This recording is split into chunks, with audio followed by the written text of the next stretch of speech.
ప్రభు అయినటువంటి యేసుక్రీస్తు నామానికి స్తోత్రాలు. నేటి క్రైస్తవ సమాజముకు వందనాలు తెలియజేసుకుంటున్నాము. నీతిమంతులారా యెహోవాను బట్టి ఆనందగానము చేయండి, స్తుతి చేయుట యథార్థవంతులకు శోభస్కరము అని కీర్తన 33:1 వాక్యం సెలవిస్తుంది. నీతిమంతులారా అని పిలిచాడు మనల్ని దేవుడు. నీతిమంతులుగా పిలిచినప్పుడు ఆనందపడండి అంటున్నాడు. దేవుడు ఏం కోరుకున్నాడు మన జీవితంలో నుంటే, మిమ్మల్ని నీతిమంతులుగా చేశాను, మీరు నా ఎడల ఆనందపడండి అంటున్నాడు. ఏమంటున్నాడు? యథార్థవంతులను పిలుస్తున్నాడు ఆయన. స్తుతి చేయడానికి రండి అని. యథార్థంగా ఉండడం శోభస్కరము అంటున్నాడు. యథార్థవంతుల ప్రార్థన ఆయన ఆలకిస్తానంటున్నాడు. కాబట్టి స్తుతి సిద్ధాంతం ఏమిటో మనం ఇక్కడ చూసుకుందాం. స్తుతి దేవుని సన్నిధిని ఆహ్వానించేట్లు చేస్తుంది, మన ఆత్మను ఉత్తేజపరుస్తుంది. అదేవిధంగా కాకుండా ఇంకా నూతన పరుస్తుంది. నూతన పరచడమే కాదు, ఇంకా అదేవిధంగా స్తుతి ఏం చేస్తుందంటే, మనకు ప్రభువుకు మధ్య సన్నిహితమైన స్థలాన్ని సృష్టిస్తుంది స్తుతి. అదేవిధంగా ఆయన మన హృదయముతో నేరుగా డైరెక్ట్గా మాట్లాడడానికి వీలు కల్పిస్తుంది. వీలు కల్పించడమే కాదు, సమానత్వంగా దగ్గరగా దేవుడు సన్నిధికి మనల్ని దగ్గరగా తీసుకెళ్తుంది స్తుతి. అందుకే స్తుతిలో ఇంకా కొన్ని వచనాలు మనం మాట్లాడుకుందాం, శక్తివంతమైన మాటలు. స్తుతి దేవుని అద్భుతమైన నీతిమంతమైన పనులన్నిటినీ గుర్తించేలా చేస్తుంది. ఎలా ఆయన నీతిమంతుడు, ఆయన సత్యవంతుడు అని మనల్ని గుర్తించేలా స్తుతి చేస్తుంది. అదే కాదు, ఆయన అద్భుతకరుడు అని కూడా మనకు గుర్తు చేస్తుంది కదా. అదేవిధంగా చూసుకున్నట్లయితే ఇక్కడ మన ఆత్మను దేవుని యొక్క ఆత్మ చేత సమానంగా ఉండే శక్తిని ఇస్తుంది స్తుతి. ఇంకా స్తుతి ద్వారా ఇంకా ఏమి జరుగుతాయి? సమాన హక్కులు జరుగుతున్నాయి అక్కడ. దేని ద్వారా? స్తుతి ద్వారా. స్తుతి ఎంత బలమైనది! స్తుతి ద్వారా యెహోషాపాతు రాజు గెలిచాడు. గెలవడమే కాదు, సర్వ సంపదను దోచుకునే శక్తిని మనం చూసుకుంటాం. అదే స్తుతి ద్వారా అనేక ప్రజలను విడుదల పొందినట్టు మనము ఇక్కడ చూసుకుంటాం. స్తుతి యుద్ధానికి ఒక ఆధ్యాత్మికమైన ఆయుధము, ఓ బలమైన ఆధ్యాత్మికమైన ఆయుధము స్తుతి. స్తుతి మన తరపున పని చేయడానికి ఆయన శక్తిని విడుదల చేస్తుంది. ఏమిటి స్తుతి? ఎలా విడుదల చేస్తుందో మనం చూసుకుందాం ఇక్కడ. స్తుతి మంచి హృదయములో మంచి భావాలను, మంచి వాక్యాలను, మంచితనాన్ని ప్రేరేపించే విషయంలో, ప్రేరేపణ కల్పించే విషయాలలో స్తుతి మనల్ని ప్రోత్సహిస్తుంది.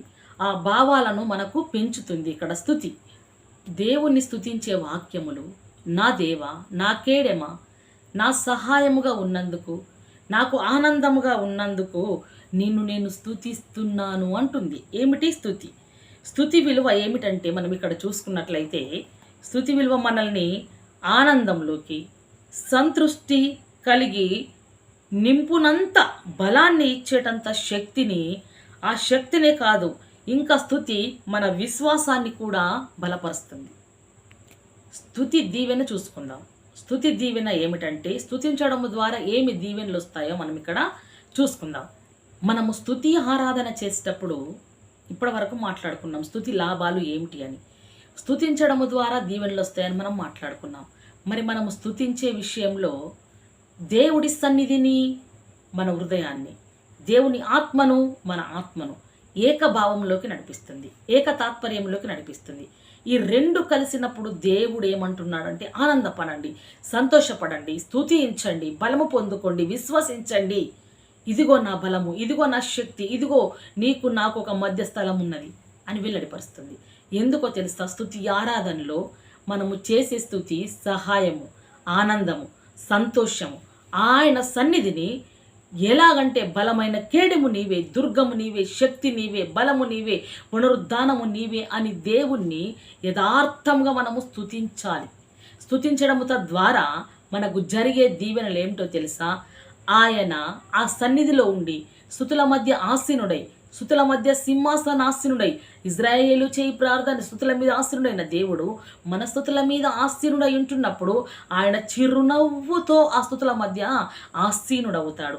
ఆ చిరునవ్వుతో ఆసీనుడైన దేవుడు ఆ చిరునవ్వును మన మీదికి పంపించాలనుకుంటాడు. ఆ చిరునవ్వు మన మీదకి పంపించినప్పుడు ఏమి జరుగుతుందంటే మనకు వ్యతిరేకంగా ఉన్న ప్రతి పరిస్థితి మనకు అనుకూలంగా మార్చబడుతుంది. ప్రతి ఒక్క కీడు మనకు మేలుగా మార్చబడుతుంది. ప్రతి ఒక్క దారిద్రము మనకు ఐశ్వర్యంగా మార్చబడుతుంది.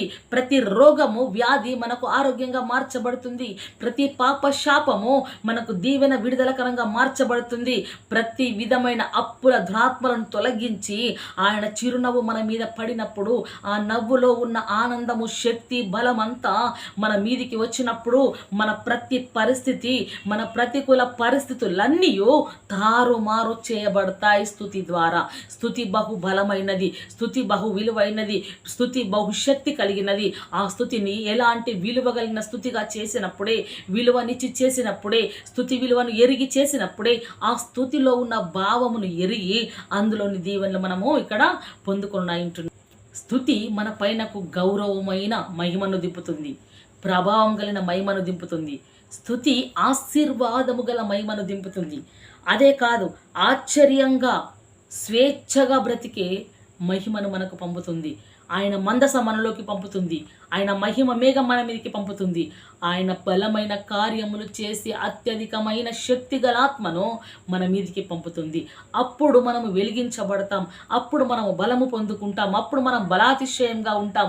అప్పుడు దేవుని కార్యములను చేయుటకు సిద్ధపాటు కలిగిన వ్యక్తులమై ఉంటాం.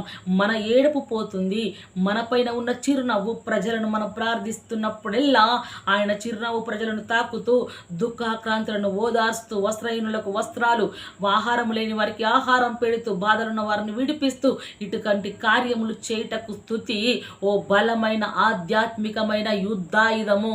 ఆ స్తుతి ఆయుధమును మనం పట్టుకొని దేవుడి సన్నిధిలో ప్రార్థనలో పోరాడినట్లయితే, దేవుడి సన్నిధిలో నిలకడ కలిగి ప్రార్థించినట్లయితే, దేవుడు వాక్యం అనే విశ్వాసం అనే ఖడ్గాన్ని ఎత్తిపట్టి స్తుతించినట్లయితే మనమే దేవుని ఆత్మ యుద్ధాయుధమును ధరించుకొని ప్రతి చీకటి శక్తుల మీద యుద్ధము చేస్తాం, ప్రతి అంధకార శక్తుల మీద యుద్ధము చేస్తాం, ప్రతి ఒక్క కీడు మీద మనం యుద్ధము చేస్తాం మన లోపల ఉన్న దేవుని ఆత్మశక్తి వలన.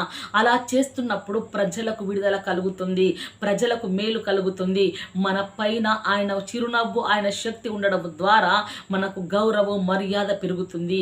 అప్పుడు దేవుడు ఉన్నతమైన స్థితిలోకి మనల్ని నడిపిస్తాడు, ఉన్నతమైన ప్రభావంలోకి నడిపిస్తాడు, అత్యున్నతమైన ఆశీర్వాదాలలోకి, ఉన్నతమైన దీవెనలోనికి, ఎక్కలేనంత ఎత్తైన కొండలోనికి దేవుని కృప తన స్తుతి ద్వారా మనల్ని నడిపిస్తుంది. ఇంతటి శక్తిని మనము నిర్లక్ష్యపరచకూడదు. ఆ శక్తి భావాన్ని మనం ఎరిగి ఉండాలి. ఆ శక్తి భావమును మనం ఎరిగితే అప్పుడు స్తుతించడం మనం ఆరంభిస్తాం. ఆ భావం ఇప్పుడు తెలుసుకున్నాం, స్తుతించడం ద్వారా ఏమి జరుగుతుందని. ఆ స్తుతి ద్వారా మనం ముందుకెళ్ళినట్లయితే మనమే దేవుని యుద్ధాయుధంలం.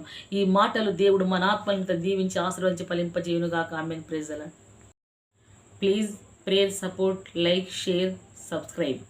Praise the Lord. Amen.